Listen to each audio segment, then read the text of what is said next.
Mkoa wa Mara ni kati ya mikoa ambayo inafanya vizuri sana kwenye sekta ya madini. Ni mkoa ambao unachangia kwa kiwango kikubwa mapato ya serikali yatokanayo na sekta ya madini. Hivyo sekta ya madini ina umuhimu mkubwa sana katika mkoa wetu wa Mara. Na Mheshimiwa Mkuu wa Mkoa amesema hapa, sekta hii inachangia 18% la pato la mkoa wa Mara. Maana yake ni kwamba shughuli za madini ndani ya mkoa wa Mara zina mchango mkubwa kwenye uchumi wa mkoa wetu wa Mara. Bajeti yote, miaka yote, bajeti ya Wizara ya Madini ilikuwa inaishia bilioni 89. Leo Mheshimiwa Rais ameidhinisha bilioni 224 kwa ajili ya sekta ya madini ili ikawafanyie kazi wa Tanzania. Sera ya madini ya mwaka 2009 pamoja na mpango wa maendeleo ya taifa wa miaka mitano ulielekeza sekta ya madini ichangie kwa 10% kwenye pato la taifa ifikapo mwaka 2025. Ndugu zangu wa Tanzania, kabla ya mwaka 2025, kwa takwimu za mwaka jana 2024, sekta ya madini hivi sasa inachangia kwenye pato la taifa kwa 10.1 mwaka mmoja kabla ya mwaka uliowekwa wa kimalengo. Mwaka jana tumeingiza kwenye mfuko mkuu wa serikali makusanyo ya shilingi bilioni 753 ambazo zimeingia kwenye mfuko mkuu wa serikali.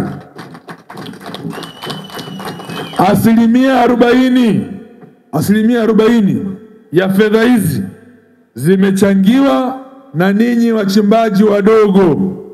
Mmechangia 40% ya fedha zote zilizokusanywa, na hapo ninyi wachimbaji wadogo mnachimba kwa kubahatisha, hamna teknolojia, hamna mitaji, lakini bado mmechangia kwa kiwango kikubwa sana. Hongereni sana wachimbaji wadogo wa nchi yetu ya Tanzania. Mwaka jana tukafanya marekebisho ya sheria, kifungu cha 59 cha sheria ya madini sura ya 123 tulikifanyia mabadiliko ili wamiliki wote wa leseni watakaozalisha dhahabu kabla ya kusafirisha nje ya nchi watenge 20% kwa ajili ya kuiuzia BOT na kufanya biashara ya ndani. Tarehe 1 mwezi wa 10 mwaka 2024 tukaanza rasmi kununua dhahabu kupitia Benki Kuu. Ndugu zangu wa Tanzania, ndani ya miezi 8 tulioanza kununua dhahabu mpaka leo Benki Kuu ya Tanzania wameshanunua dhahabu ya tani 3.7 na hivi sasa tumewapita rasmi Msumbiji. Tumeingia kwenye 10 bora ndani ya miezi 8. Ndani ya miaka 5 ijayo wengine watatufuatia, sababu mwaka huu tutanunua tani 6 za dhahabu kupitia BOT.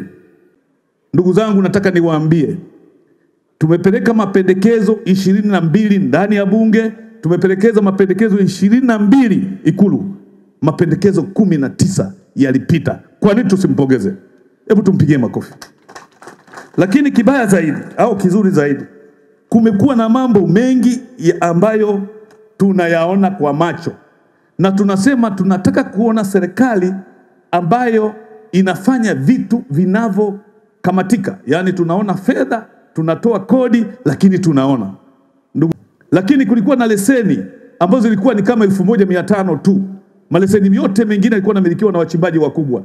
Sasa hivi ni zaidi ya leseni 40,000. Nataka niwaambieni wachimbaji wenzangu, madini ni sayansi, madini ni teknolojia, lakini madini ni sheria. Na kwa wote mlioko hapa, msifikirie kujiita wachimbaji wadogo wadogo. Hilo ndo nataka niwaambie. Kama mimi nimeanza kuvuta fero, nikawa mponchaji, nikamiliki leseni, sasa naelekea kwa mchimbaji wakati, maana yake ni kwamba nilikubali ukweli. Anton Peter Mavunde amekuja na mkakati wa kusaidia vijana kuwapa leseni. Usibaki tu kwamba mimi sina leseni, nitaendelea kuwa mganyaro. Ni lazima ufate sheria. Sasa tunaleta wadau wote hao sehemu moja ili wachimbaji wadogo wadogo wa Mara waweze kupata fursa ya kuona ni teknolojia gani zinazotumika katika madini kwa sasa. Ni matamanio ya serikali ya mkoa chini ya maelekezo ya Daktari Samia Suluhu Hassan kuona kwamba tasnia hii ya madini, sekta hii ya madini inatengeneza mabilionea wa kutosha katika mkoa wa Mara. Tunataka mabilionea. Vijana hawa huwa nawaambia kwamba ninaona mabilionea hapa, wanafikiria ni utani. Lakini ninakupeni miaka 3, wengi wenu mtakuwa mabilionea. Makofi kwenu. Sasa kazi kwenu kwenye sekta zote, muhakikishe mnafanya vizuri. Pia tuwashukuru sana waandaaji wa hili kongamano kwa kutukaribisha sisi kama NMB kuwa wadhamini wakubwa katika kongamano hili la madini ambalo linafanyika kwa mara ya kwanza kabisa mkoani Mara. Nafikiri wote tunatambua kwamba sekta ya madini ni moja ya sekta ambayo inakuwa sana nchini Tanzania. Na sisi kama benki ya NMB tunalitambua hilo na tumewekeza nguvu sana kuhakikisha kwamba kama benki ya NMB tunakuisaidia kwa kiasi kikubwa sana sekta hii ya madini, kwa sababu ni sekta ambayo inaongeza sana uchumi wetu wa sisi kama Tanzania. Sisi kama NMB tulitambua hilo miaka kadhaa iliyopita. Kwa hiyo tulianzisha mining club. Katika mining club hiyo tulianzisha makusudi kuhakikisha kwamba tunatoa elimu kwa wachimbaji na kwenye mnyororo mzima unaojihusisha na upande wa madini. Kwa ni kongamano lililotuleta pamoja wachimbaji wadogo wadogo na wachimbaji wakubwa. Kwa hivyo limeweza kuwa sehemu ya faida kwetu sisi wachimbaji, ili tuweze kufahamiana na pia tuweze kuwa kitu kimoja ili tusukume gurudumu la kiuchimbaji.